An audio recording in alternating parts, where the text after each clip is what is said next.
Okay guys, so one more video about the n equals 4 MacBeath Poncelet. We saw in the previous video that this family of polygons interscribe between an outer circle and an inner cosec with one focus on the center of the outer circle conserved both the sum of the squared side lengths and the sum of the double angle cosine. So here we're gonna see a plot on the right precisely of the side lengths. So I'm representing the sides here with colors black, red, green, and blue in counterclockwise fashion here.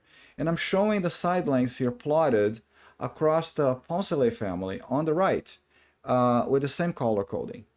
Black, red, green, and blue. Okay, now you can see here that these curves, or the evolution of the side lengths, for example, the evolution of the red side length as I traverse the family, is this sinusoidal looking, but not exactly sinusoidal curve, and you're gonna get the same thing for black, for green, and for blue, right? So you get these four curves, okay? And we've seen that. I'm reporting here the actual sum, which is being conserved, and what this dotted orange line here, vertical line, is doing is actually showing me where I am across the Poncelet parameter.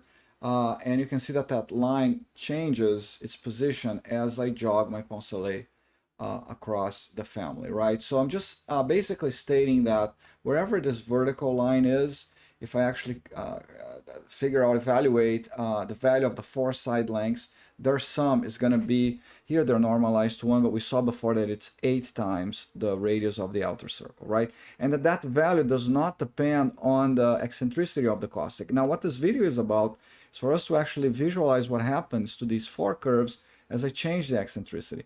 In fact, if my eccentricity is close to that of a circle, so the eccentricity is 1, those curves, they collapse to the same value, because you're going to get a rotating square, right? You're going to end up getting a rotating square, and those lengths don't change as my family rotates.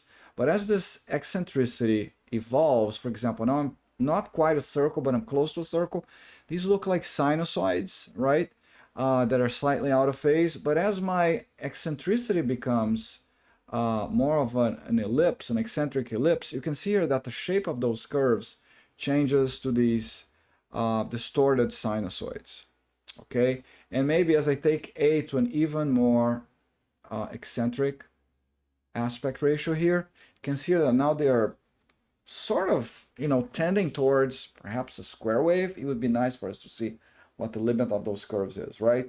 But the exercise here is for us to see how these curves vary. The squares, the sum of their squares is always a constant as I change my eccentricity. So you can see here that this is quite an interesting phenomenon